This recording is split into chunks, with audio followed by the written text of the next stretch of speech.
찬송가 325장입니다.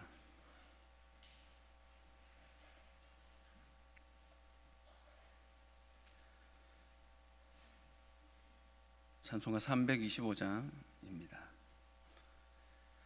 예수가 함께 계시니 시험이 오나 겁없네. 기쁨의 근원 되시는 예수를 위해 삽시다. 날마다 주를 섬기며 언제나 주를 기리고 그 사랑 안에 살면서 딴 길로 가지 맙시다. 이 세상 사는 동안에 주 이름 전파하면서 무한한 복락 주시는 예수를 위해 삽시다. 날마다 주를 섬기며 언제나 주를 기리고 그 사랑 안에 살면서 딴 길로 가지 맙시다. 이 세상 친구 없어도 예수는 나의 친구니 불의한 일을 버리고 예수를 위해 삽시다. 날마다 주를 섬기며 언제나 주를 기리고 그 사랑 안에 살면서 딴 길로 가지 맙시다. 주께서 심판하실 때 잘했다 칭찬하리니 이러한 상급 받도록 예수를 위해 삽시다.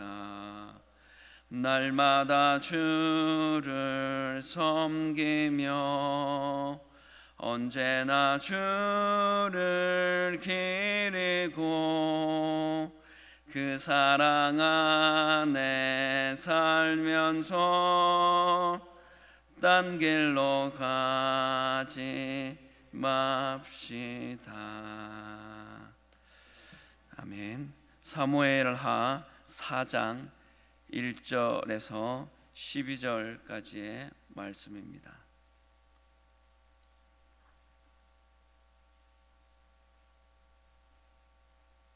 사무엘하 4장 1절에서 12절까지의 말씀을 한 절씩 교독하시고 마지막 절은 함께 봉독하시겠습니다.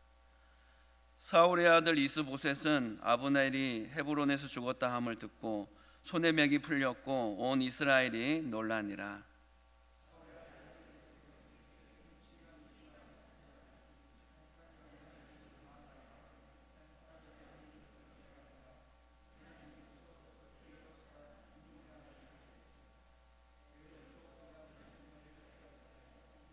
일찍이 부에롯 사람들이 깃다임으로 도망하여 오늘까지 거기에 우거함이더라.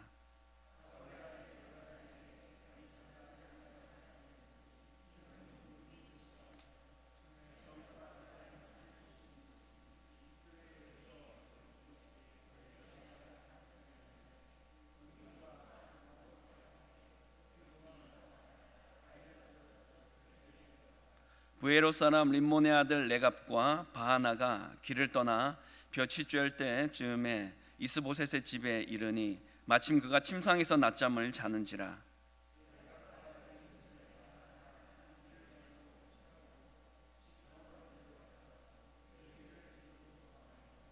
그들이 집에 들어가니 이스보셋이 침실에서 침상 위에 누워 있는지라 그를 쳐 죽이고 목을 베어 그의 머리를 가지고 밤새도록 아라바 길로 가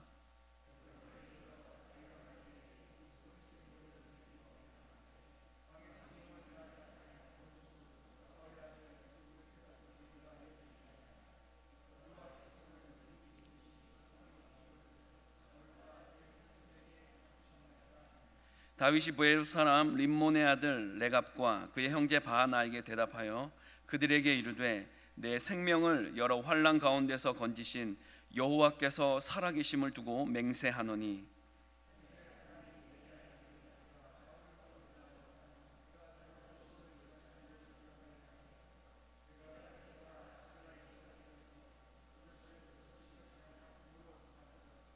하물며 악인이 의인을 그의 집 침상 위에서 죽인 것이겠느냐. 그런즉 내가 악인의 피 흘린 죄를 너희에게 갚아서 너희를 이 땅에서 없이 하지 아니하겠느냐 하고 청년들에게 명령하매 곧 그들을 죽이고 수족을 베어 헤브론 못가에 매달고 이스보셋의 머리를 가져다가 헤브론에서 아브넬의 무덤에 매장하였더라. 아멘.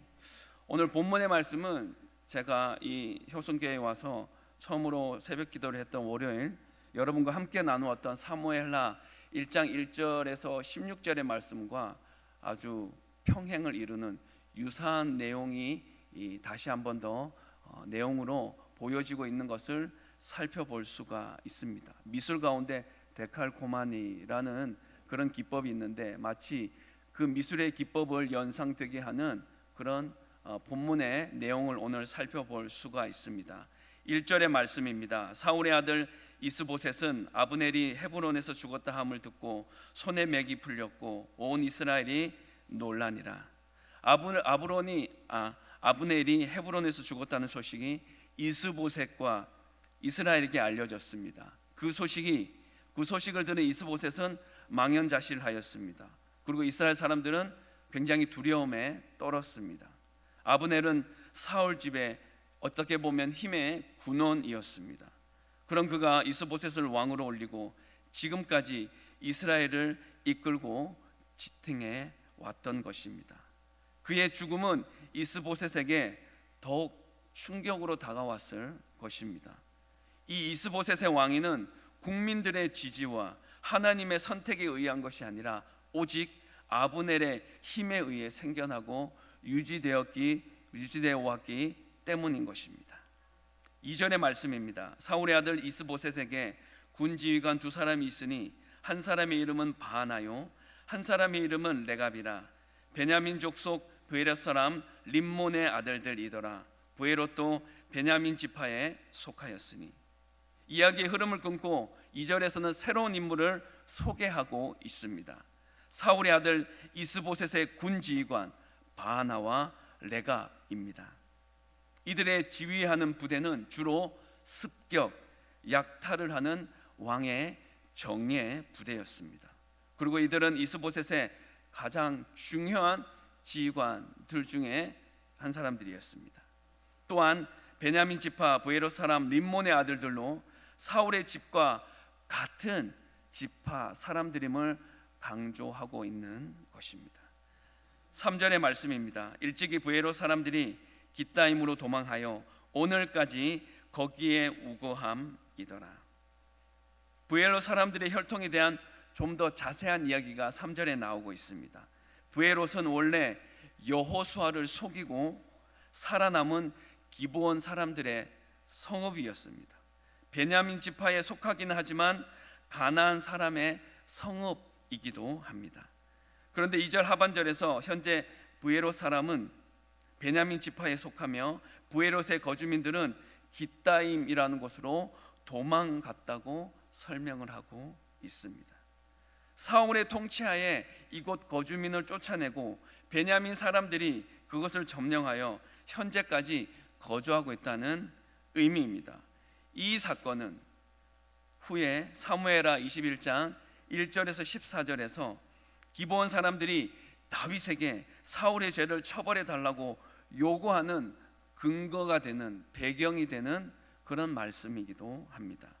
여기서 부에롯에 대한 설명을 하는 것은 바하나와 레갑이 부에롯 사람이긴 하지만 혈통적으로 베냐민 사람이라는 것을 분명하게 밝힘으로 이스보셋이 같은 지파 사람의 손에 죽었다는 사실을 굳이 강조하려고 이렇게 기술했다라는 것입니다. 4절의 말씀입니다. 사울의 아들 요나단에게 다리 저는 아들 하나가 있었으니 이름은 무비보셋이라. 전에 사울과 요나단이 죽은 소식이 이스라엘에서 올 때 그의 나이가 5살이었는데 그 유모가 안고 도망할 때 급히 도망하다가 아이가 떨어져 절개 되었더라. 여기에서 사건과 전혀 관계가 없는 한 인물이 더 소개가 되고 있습니다. 이 인물을 소개하는 것은 이스보셋의 죽음 사건을 기록하기 전에 사울 가문에 아직도 생존자가 남아 있다는 것을 알리기 위한 것, 그리고 이 사람은 바로 요나단의 아들 무비보셋이라는 것을 알리기 위한 목적으로 기록이 되었다라는 것입니다. 이스보셋이 죽으면 사울 집의 계승자는 무비보셋이 될 수도 있기 때문에 그런 것입니다. 다윗은 요나단에게 그의 집과 자손들을 살려주기로 그렇게 언약을 맺었습니다. 하지만 이스라엘과 유다가 합병이 되어지면 무비보셋의 신변은 어떻게 될지 알 수가 없는 그런 상황인 것입니다. 무비보셋은 요나단이 블레셋과의 전투에서 죽었을 때 5살이었습니다. 그때 유모가 데리고 도망가다가 떨어뜨려 다리를 절게 되었습니다. 이것은 아직까지 무비보셋이 아주 어린 아이이고 다리가 불편하여서 군인의 싸움을 하기 위한 군인의 역할을 감당하기에는 굉장히 약점이 있다라는 의미로 우리가 생각해도 좋겠습니다.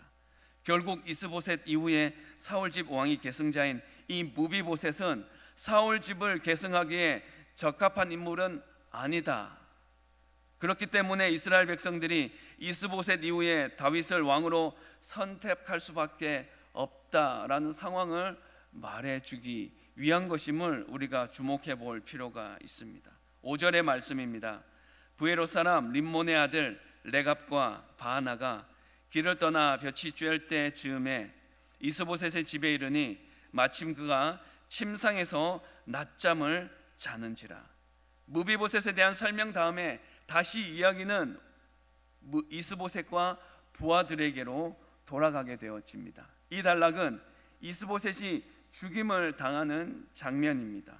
이 이스보셋의 신복들이 부에롯에서 출발하여 이스보셋의 집에 가장 뜨거운 한낮에 도착하였습니다. 그렇게 도착하여서 보니 때마침 이스보셋이 낮잠을 자고 있었습니다. 본문에서 바하나와 레갑이 사전에 계획하고 와서 살인을 한 것인지 아니면 자고 있는 이스보셋을 우연히 발견하고 우발적으로 죽인 것인지에 대한 분명한 언급은 나와 있지는 않지만 사전에 계획을 한 것으로 보는 것이 훨씬 더 우리가 이 본문을 이해하는 데 도움이 될 수가 있을 것입니다. 1절의 말씀과 연결하여 볼 때 이들은 이스보셋의 후원자였습니다. 힘의 군원이었던 아브넬이 죽었다는 소식을 듣고 이 이스보셋의 왕위가 얼마 가지 못하고 다윗에게 넘어갈 것이라고 판단하였습니다. 그들은 사람들이 낮잠을 자는 한낮에 이스보셋의 집에 도착하였고 예상대로 이스보셋은 낮잠을 자고 있었습니다. 6절 7절의 말씀입니다. 레갑과 그의 형제 바하나가 밀을 가지러 온 채하고 집 가운데로 들어가서 그의 배를 찌르고 도망하였더라.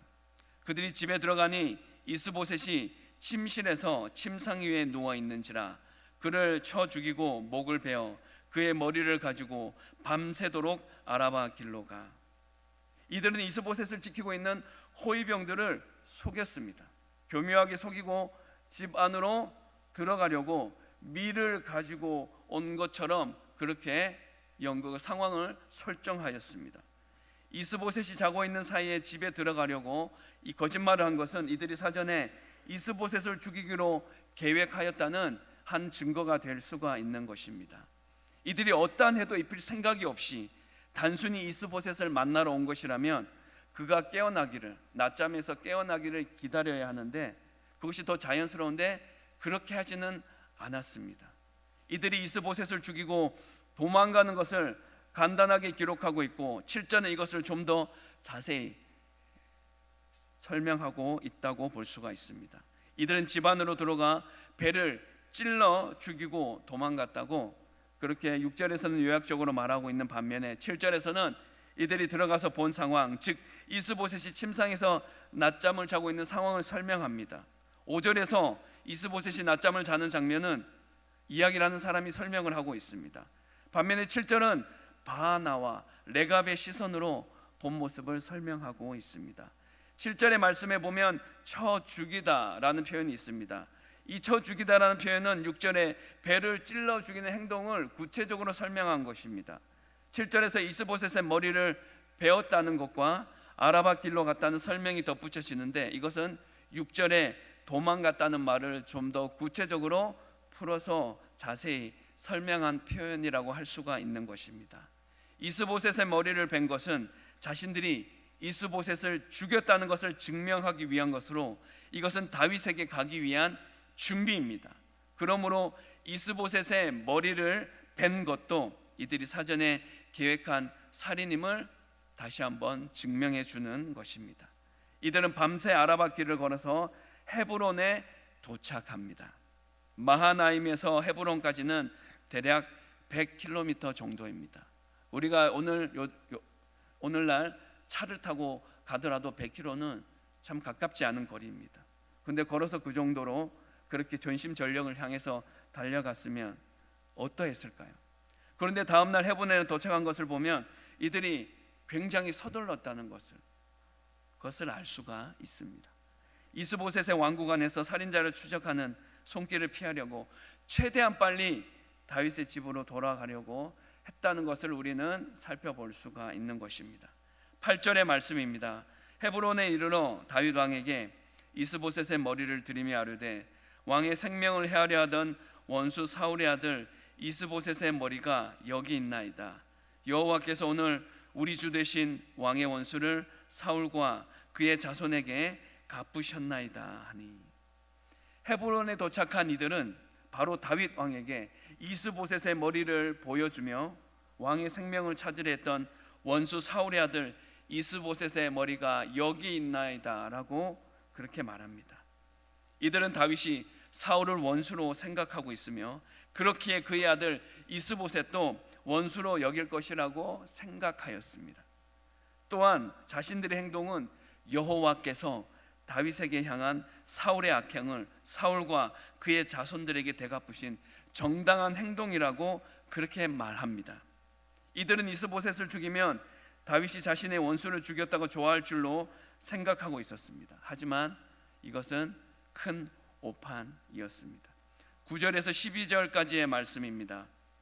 다윗이 브에롯 사람 림몬의 아들 레갑과 그의 형제 바하나에게 대답하여 그들에게 이르되 내 생명을 여러 환난 가운데서 건지신 여호와께서 살아계심을 두고 맹세하노니 전에 사람이 내게 알리기를 보라 사울이 죽었다 하며 그가 좋은 소식을 전하는 줄로 생각하였어도 내가 그를 잡아 시글락에서 죽여서 그것을 그 소식을 전한 가품으로 삼았거든. 하물며 악인이 의인을 그의 집 침상에서 죽인 것이겠느냐.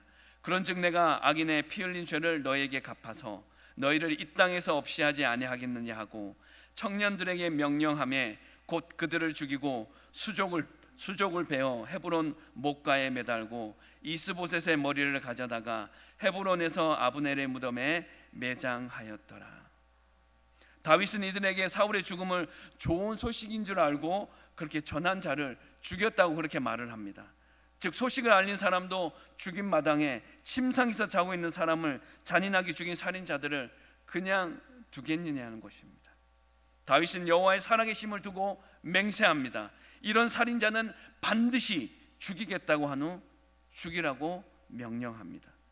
재물과 권력을 가져다 줄 줄 알았던 이스보셋의 머리는 그들의 살인을 증명하는 강력한 증거물이 되어 그들이 결국 죽게 되는 가장 중요한 빌미를 제공하게 되었습니다.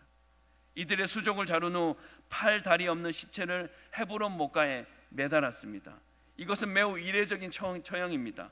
지금 생각해도 굉장히 잔인한 방법입니다. 시체를 욕보이는 일은 이스라엘에서는 그렇게 잘 행하지 않는 방법입니다. 하지만 다윗은 사울과 사울의 아들들이 모욕당했던 방법 그대로 이들에게 행함으로 이들이 사울 집에 행한 죄를 집행하고 있는 것을 볼 수가 있습니다. 다윗이 이스보셋을 죽인 자들에 대해 이렇게 신속하게 처형하고 그들의 시체를 모욕한 것은 아브넬의 경우와 마찬가지로 자신이 이스보셋을 죽이라고 시켰다는 오해를 피하기 위한 것이며 사울 집에 속한 이스라엘 백성들의 원한을 갚아주기 위한 그런 목적이 있었다는 것입니다.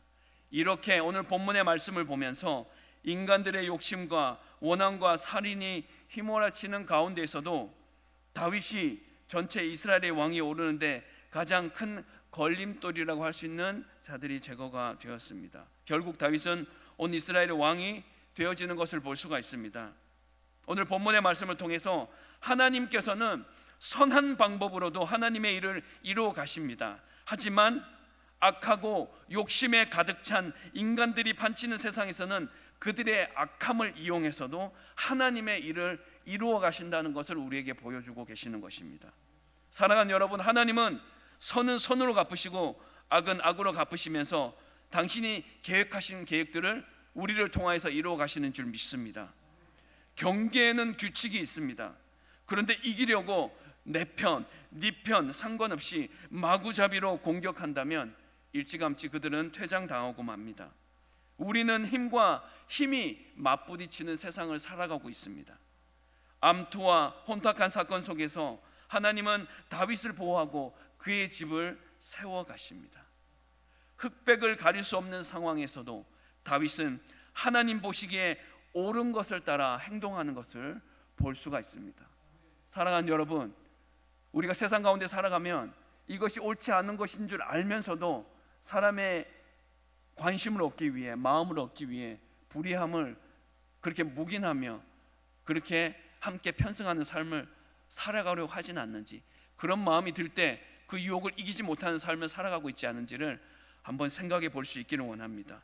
주님이 말씀하시는 옳은 길이 무엇인지를 생각하고 그 옳은 길, 바른 길을 힘들더라도 쉽지 않더라도 말하고 행동으로 옮기는 그런 은혜가 우리 가운데 있어야 될 줄 믿습니다. 자기 속도를 잃지 않으려면 달콤한 세상의 유혹을 이겨내야 합니다.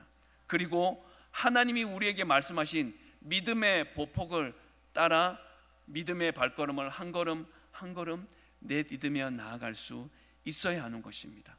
그런 것들을 오늘 말씀을 통해서 우리에게 교훈하여 주시는데, 이런 두 사람이 그렇게 뭔가 상급을 받으려고 하고 뭔가 자신들이 기대했던 인간적인 기대감을 성취하려다가 죽임을 당한 자들처럼의 그런 삶을 살아갈 것이 아니라 다윗과 같은 그런 지혜로운 그런 선택과 옳은 일을 함으로 말미암아 하나님이 기뻐하시는 삶을 살아갈 수 있는 귀한 한날이 될 수 있기를 주님의 이름으로 부탁을 드립니다.